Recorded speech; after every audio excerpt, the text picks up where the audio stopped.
Oh, it's beautiful. Wow, what a beautiful intro to episode 4 of Talking Couch Potatoes for Free the Hounds. However, no greyhound trigger warning again. Hi Mel, how are you? Good. How are you, Matt? I'm very well. We've got another special episode this week. We sure do. We have a special guest, Toni Donnelly, who is the foster coordinator for Greyhound Adoptions WA, who has taken some time out of her very, very busy life, I imagine, to talk to Free the Hounds, talking posh potatoes, talking couch potatoes. Once again, any feedback you have for us, please get in touch. It's podcast@freethehounds.com.au. Mel, I wanted to start with our stats section because it's really important to keep everyone updated about, just what's going on in this industry. Sure, Matt. Yeah, sad to report. These are the figures from the 8th of September till the 21st of September. Mm-hmm. So sadly, we had 2 dogs killed on track. 3 dogs were given a 90-day stand down. Most of those were due to right hocks. 1 dog with a 42-day stand down and 1 with a 28-day stand down. There was 34 injured off track that fortnight. There was a total of 78 greyhounds that were injured from minor injuries to death over that fortnight. My goodness. Yeah, it was really sad. But, amongst all that carnage, trainer subsidies of $101,535 were paid out. Stake money worth $670,646. And then, of course, the breeding bonus of $42,800. And majority of the participants are hobbyists, so much of that is tax-free. It's just, I guess, thank you for educating me and our listeners, but it's very confronting to hear that just very recently 2 of these gorgeous creatures died. Well, we've had 13 dogs die this year in WA. Cannington has had the second most injuries per track nationally for the last 2 or 3 years. So, and this year's figures are looking to be higher than last year. Oh, the carnage is growing. Yeah. And just a few weeks ago, there was a participant that was suspended for 9 months for neglecting his dog, basically. He didn't take the dog to the vet. The dog had to be euthanized because the original injury must have become infected or something, and he was given 9 months suspension, and a dog died for it. Wow. So this is probably, I think, the most tragic and sad part of our podcast, but I think it's really important that people understand, and especially if you're listening and you're on the other side of the fence, or you're just listening to be curious and you love going to the dogs, at least be educated that you're attending an event for entertainment and money that leads to actual death, Absolutely. actual pain, actual cruelty on an ongoing basis. And is that I'm getting proselytizing now, but is that the kind of society we want to live in? Let's just wise up, people. There's still lots of other things to gamble on. There's lots of other things. I like a flutter, and Aussies will bet on 2 flies walking up a wall. So Yep. we're not going to miss out on gambling. We just might miss out on all this cruelty and death if we do the right thing. So, listeners, we are very lucky today to have with us on the line Toni Donnelly, who many of you will already know is the foster coordinator of Greyhound Adoptions WA, otherwise known as GAWA. Hi, Toni. My name's Matt. I'm the podcast host. How are you? Hi, Nat. Fine, thank you. Thanks so much for joining us, Toni. Thanks, Mel. That's great. I was just going to start. How did Greyhound Adoptions WA get started? Well, it really started in a very small, informal way. Back in 2006, there was a particular vet practice in the Mandurah area, and of course there is a track in Mandurah, where a number of greyhounds each week would be brought in to be put down because of injuries or non-performance. And a young staff member there started trying to divert some greyhounds away from death to getting into a foster home. So that's how it basically started. I started fostering with this staff member in April 2007. Ah, A couple of weeks after I signed up, there was the most beautiful red fawn boy called Hugo. Came to my house and became a foster fail. So he's a very lucky boy. He stayed with us for about 5 years. More people were fostering and adopting out dogs. And of course, we've got to the point now where we have about 80 dogs in foster care. wow. We take in around 350 dogs per year. And we have a big wait list because of the current crisis with trying to find homes for dogs in general. What is the current state of a greyhound rehoming in WA at the moment? Well, to be honest, the best hope for greyhounds looking to find a home after racing is ourselves, because we have a very ethical setup. We don't just hand dogs over. Our homes are all checked to make sure they're safe and welcoming for a greyhound. Sadly, the racing industry, racing and wagering, and their adopting or rehoming program, Greyhounds as pets, they basically hand dogs over without checking the properties. If it doesn't work out, a lot of those dogs end up with us. So as well as taking in new dogs from the trainer's kennels every week, we end up taking in dogs that need new homes because either the adopter for Greyhounds as pets is unwilling to hand it back to them, or Greyhounds as pets says, we're full and we can't take the dog back. Right. It sounds like there's some complexities with the system that the Racing and Wagering WA are funding. What can the state government do about this issue, Toni? What do you feel their role can be? Well, I think the current minister is a lot more empathetic to the situation than the previous one. Who is that, Toni? Who's the current minister? That's Reece Whitby. Okay, and you feel like he's got more of an ear for you guys and Free the Hounds than the previous minister had? Definitely, absolutely. The previous two ministers were not very helpful. We actually had meetings, we made submissions, we went to a lot of trouble and basically wasted 18 months of Free the Hounds time, our time, RSPCA's time. Wow. But I do feel the current minister is much more in tune, and I think he would like to make some changes.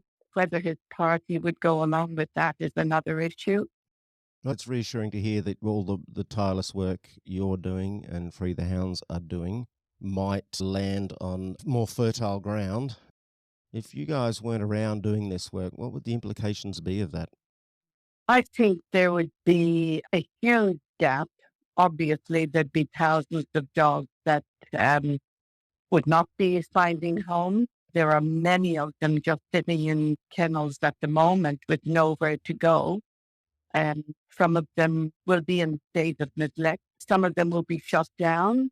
Some of them will have injuries that may not have been attended to.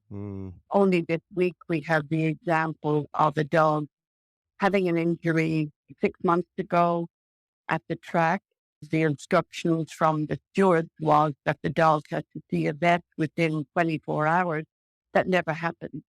But no one in racing and wagering, no one checked to make sure that happened. Wow. So we're now inheriting the results. Care of this dog and all that needs to be done for him. Right. Yeah, that safety net you're providing that otherwise might not be there. You did mention you have a number of dogs in homes and on wait lists. Could you remind us again, how many gorgeous creatures do you have currently homed and how many do you have on wait list? In foster homes, we have around 80, but we also have about 10 that are in permanent foster care. Right. That's generally due to either age or disability. They're not easily adopted out for those reasons. Okay. And what kind of effects do greyhounds suffer when they're waiting in kennels for extended periods of time? Well, apart from the fact that some of them are not going to be looked after or maybe have an adequate diet that they normally would have had if they were racing, you've also got the risk that because they're still registered for racing, that they might simply be raced for the appearance money. Mm. I mean, any dog that's raced, the trainer gets the minimum of $65 for each dog. Yeah. And of course, because they are started out very early, some of them may not be properly developed when they're starting racing or even starting trials. Wow. And the tendency in the last few years is that dogs are listed with us at 2 and 3 years old. Some years ago, it used to be 4 and 5, but for some reason, we're getting them a lot younger. We're also getting quite a few that have never raced. Right. But obviously, experienced trainers can tell that they haven't got what it takes. Do you know what, Tony? I'm glad you mentioned that because I am actually a proud daddy of. Do you remember Squirtle? I do, yes, Right. yes. Well, Squirtle is my baby boy now. Um, Oh my goodness. he has one of the most beautiful. I mean, they're all beautiful, I know, and maybe I'm a biased dad, but he had this kind of funny little cross-eyed kind of vibe going on, and just this adorable face. So that's the face I get to go and see every day I get home from work. Every morning I wake up. Isn't that wonderful? I'm very happy. I actually didn't even want a greyhound when my wife first suggested it. I thought, what are you talking about? You know, it was normalized. Greyhounds are racing dogs, not pets. And now, of course, I'm on the other side of the fence. I really want to support Free the Hounds and you guys in ending greyhound racing, hopefully. That's wonderful to hear. Speaking of foster caring and greyhound daddies and mummies, what sort of support is given to those who might be listening who are thinking of fostering a greyhound? Well, I think that having a good chat with people, and we talk about general dog care and what's needed in terms of the diet, the general care, the exercise, all of that. And I think you just need empathetic people, people who are attuned to animal welfare, to dogs who may have dogs already. And the more experience they have that way, well, that obviously helps. But we do get a lot of people wanting to foster who have no dog experience. And with them, we have to offer a lot more support, Yep. a lot more mentoring, because we have events every weekend. We have at least 3 events. And if they bring their foster dog along to those events, they can learn a lot more from the team members who are there if they have queries or questions. So, and these events are just marvelous opportunities for people to meet the dog.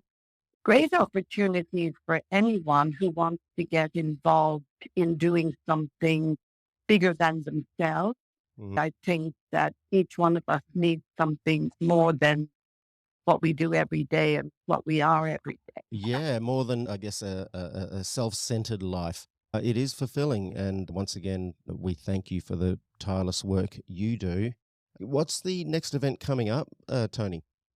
Oh, now you've got me. I would have to check our Facebook page. Oh, you've also got Greyhound Adoptions WA, all one word, .com.au. And if you've got no idea what you're doing, Gower will support you to understand greyhound needs. So it's win-win. That's right. That's right. And it's a very enriching experience to be part of a really supportive community of people who care about one another. I think it's even more than that. Coming from the other side, the greyhound community is almost a little bit like a religion. They're very, they're very devoted, aren't they? Is that going too far?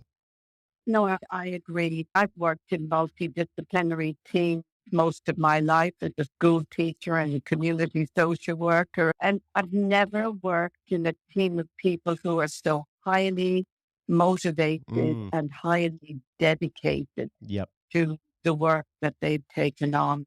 I agree 100%. And I feel very honored to sort of support Mel and Free the Hounds with this podcast to get that voice out for the voiceless. Tony, I've got one more question for you, if that's okay. Do you believe that breeding greyhounds and importing them from the East Coast is sustainable? I mean, the very fact that breeding numbers greatly outweighs the capacity of the industry to find homes for the dog, Right. makes the whole situation non-sustainable. Yep. We do have owners in the industry who are not ethical people, definitely, and they will leave their failed racers in the kennels of trainers and will then buy in dogs from back east. And when those dogs collapse from over racing, they'll dump them in a trainer's kennel as well. Oh dear. So the fate of many of these dogs depends on the goodwill of the trainers and their patience and ability to hang on to a dog that's no longer performing. Some dogs will be well looked after when they are no longer performing, and some will not. Can I just say one other thing? Racing greyhounds are microchipped, but they are not registered to any owner. There is no detail. There are no names on their microchip. This is one level of non-accountability that is so obvious with racing and wagering. The owner's identity is protected, their privacy is protected. They can walk away if a dog is not performing and just dump that dog on the trainer and say, you sort it out.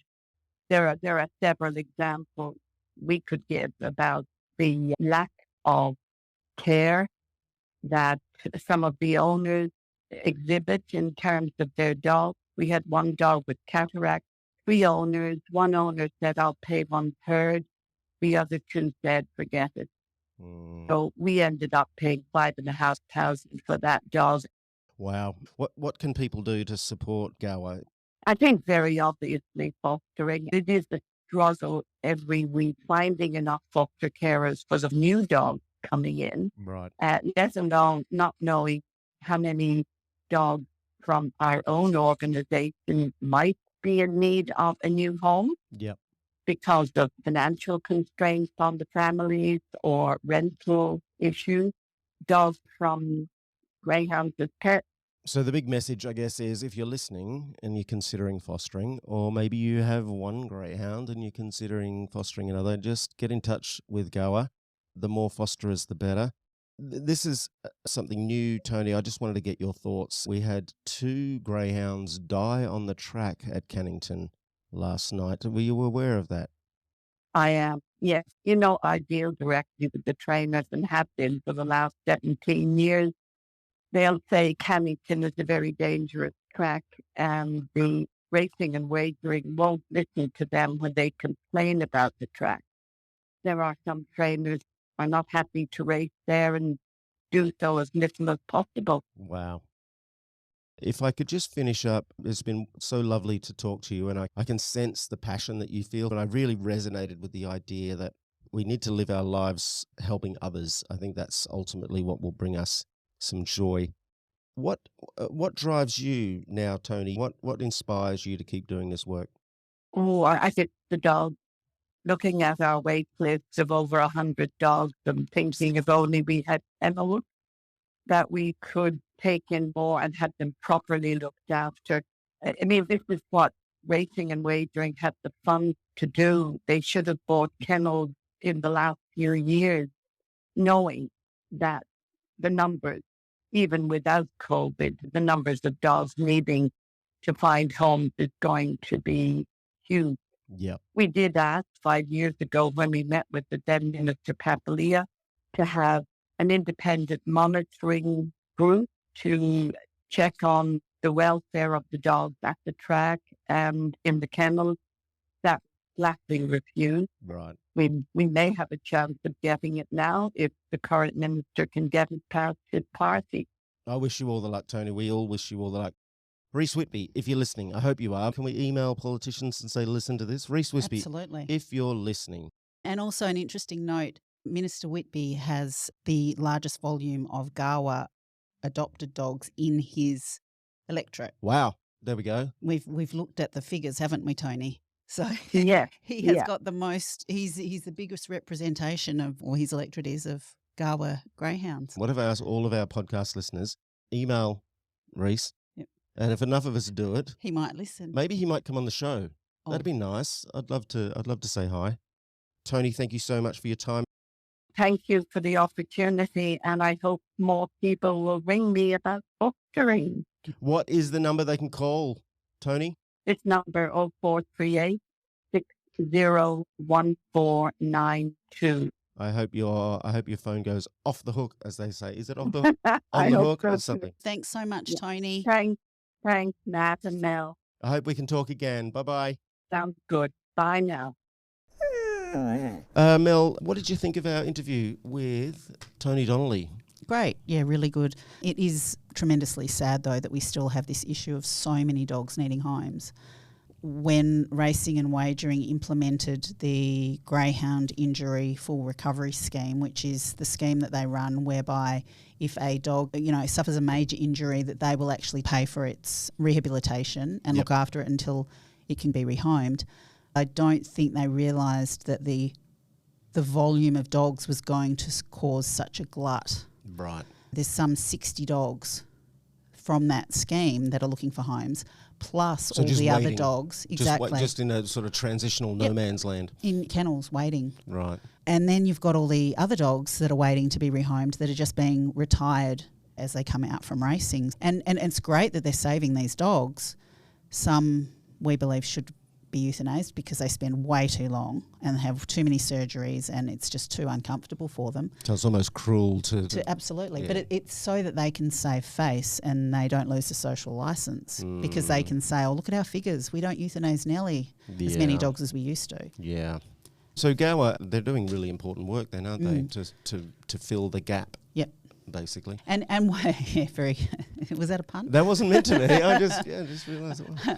It's really important work that they do, and quite often it's the dogs that maybe are not as in good condition because GAP tend to be a little more, not picky, but, the better trainers seem to go to GAP because it's easier for GAP then to turn over the dogs so that they can turn more through. Yep. When we talk about GAP, we're talking about... greyhounds as pets. Greyhounds as pets. And that is the racing and wagering industry's funded... Yes, that's right. Body for rehoming? Rehoming arm, right. Yes. Is there a little conflict there? I think the people that go to GAP and adopt don't always necessarily understand that it is part of the racing industry. When you go through Greyhound Adoptions WA, that is a fully run community rescue. I don't think there's any shame or any issue with getting GAP dogs. Yep. GAP dogs are just as deserving as... You're still helping. Absolutely. Yeah. Okay. So, it's a mixed bag, isn't it? It is. As you said, every greyhound needs a home, and if the route by which they achieve a comfy couch is through GAP... Yep, or a trainer even. Let's do it, or a trainer. Because quite often trainers do it privately as well, and equally those dogs need homes. Yep. I would just say make sure that they've been desexed and that they've had their vaccinations and their dental work, because all of this also can end up costing the adopter a lot of money that they might not be aware of up front. Right. So maybe the key point is let's educate ourselves, and maybe this Talking Couch Potatoes on behalf of Free the Hounds can be a voice for the voiceless and a way to educate the people who, like me, I was a bit of a dumbass about this stuff. Yeah. And that's why we want people also that are participants possibly in the industry that would want to come and talk. Yes. And fill us in with things that we don't know. So just one final point, Mel, before we sign off. Once again, what can the people listening, how can they influence this state government that we're currently dealing with to make some changes? I think there's something that everybody needs to be aware of, and that is that there's a state election in 2025. So we've got probably 6 to 8 months to really be heard, whether that's as an individual or whether it's as a group, or no matter what your platform is, no matter what change you want made. But as Georgie said in the previous podcast, is you need to phone, you need to email, and you need to set up a meeting with your local MP. Yep. Don't give up. Yep. Just keep going. Could you say, Mel, that you might want to just keep hounding them? Exactly. Well done, Matt. Thank you very much. If you really believe in something and you want to make change, these are the people that we need to put pressure on to do so. Can I make an announcement right now to Mr. Reese Whitby? A formal invitation to come on to Free the Hounds Talking Couch Potatoes. We're a friendly bunch. Absolutely. I mean, Toni mentioned previously that you said some nice things about you, Reese. Yeah. You know, why not come on and show everyone how lovely you are, and we'll treat you very well. And because he has so many greyhound owners in his you electorate. mentioned. Yeah. Yeah. So it's right up your alley, Reese. Absolutely. We'll provide cucumber sandwiches, maybe. Anyway, so I think that'll do for this one, Mel. Yep, absolutely. Thanks so much, Matt. You're most welcome. Thanks, everyone, for listening. And don't forget, we've got the listener feedback. We're doing regular segments now. We're tidying this Greyhounds breakfast up. So get on to podcast@freethehounds.com.au.